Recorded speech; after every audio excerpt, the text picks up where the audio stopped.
China will increase military spending by more than 7% this year, with the Premier Li Keqiang calling for more training under combat conditions. Speaking at the opening of the country's parliament, Mr. Li said attempts to contain China were escalating. Beijing's military budget, more than $200 billion, is still dwarfed by that of the United States, which is 4 times greater. The gathering is being used by President Xi Jinping to further consolidate his power. Well, I'm joined now by Li Keqiang, Beijing correspondent for the British newspaper The Times. And just talk us through this military spending and how significant that is. Right. So every year when the Congress, the National People's Congress, when they meet, and one of the things on the agenda is to approve the annual budget, including the military spending. This is always, of high interest, to the public to see how much money, China is going to spend on its, on its military. And this year we're looking at, the military spending has always been sort of increasing at a higher rate than the GDP growth. Like, for example, this year is going to increase by 7.2%. And then whereas, the annual target for the economic growth is set around 5%. And then, the 7.2%, the increase in the military spending, the defense budget, is coming after China posted a 3%, increase in the GDP for 2022. So this is sort of like, is China, trying to accelerate or trying to, keep up, or trying to, make up for the lost ground, whatever it is, trying to bring its military spending to a certain level.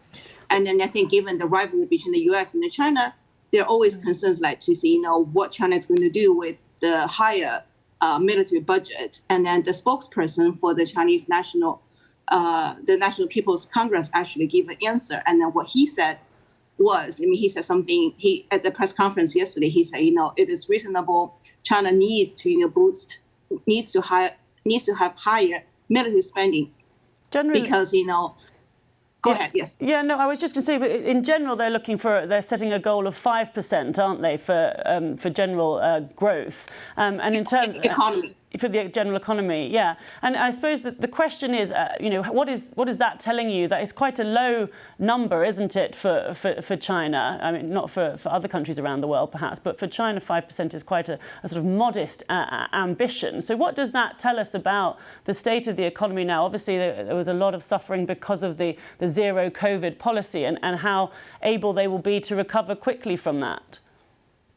Right. China does expect to rebound, from the zero COVID policy from the past 3 years. As I said earlier, the Chinese economy only grew by 3%, in 2022. And then that's one of the slowest in decades. I think until 2020, the first year of the pandemic, the growth was also pretty low. But, for 2022, for China to grow only at 3%. So there's a lot of kind of catch up to do. And I think, what we have seen here in the last, the past several weeks is there has been this pent up, demand. People want to go out to shop. People want to go out to travel.